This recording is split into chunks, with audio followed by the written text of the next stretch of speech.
ফ্যাসিবাদী শাসনের বিরুদ্ধে ছাত্র জনতার গণ অভ্যুত্থানের ৬ মাস আজ। এদিন ছাত্র জনতার অভ্যুত্থানের মুখে স্বৈর শাসক শেখ হাসিনার পতন হয়।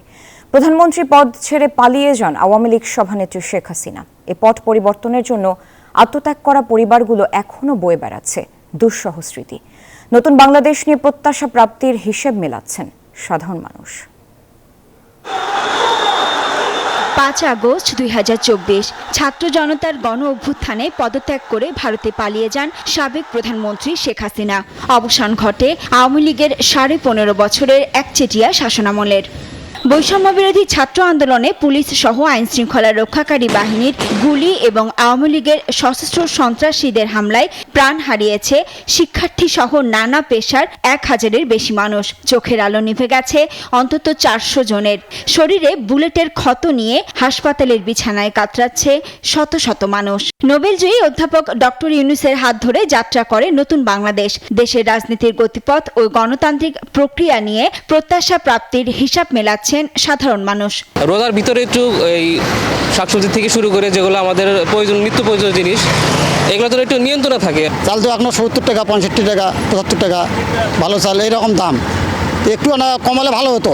হঠাৎ করে নির্বাচন হলে আবার বিশৃঙ্খলা সৃষ্টি হতে পারে দেশে। বর্তমান পরিস্থিতি আসলে উদ্বেগজনক। এত আন্দোলন, এত সব জায়গায় বিশৃঙ্খলা, আমরা আসলে উৎকণ্ঠার মধ্যে আছি। অন্তর্বর্তী সরকার দায়িত্ব নিয়ে রাষ্ট্র সংস্কারের উদ্যোগ নিয়েছে। সেই লক্ষ্যে গঠিত একাধিক কমিশন তাদের সুপারিশও জমা দিয়েছে।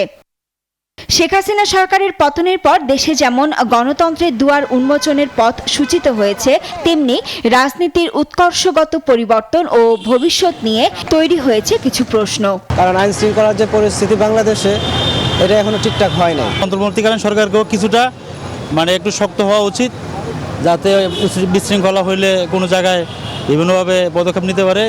অতি দ্রুত যাতে করে একটা নির্বাচিত সরকারের মাধ্যমে, জনগণের ভোটের মাধ্যমে গণতন্ত্র প্রতিষ্ঠা করে এই দেশে সরকার আসবে। এদিকে পালানোর ৬ মাসেও প্রকাশ হয়নি শেখ হাসিনার আর্থিক দুর্নীতি।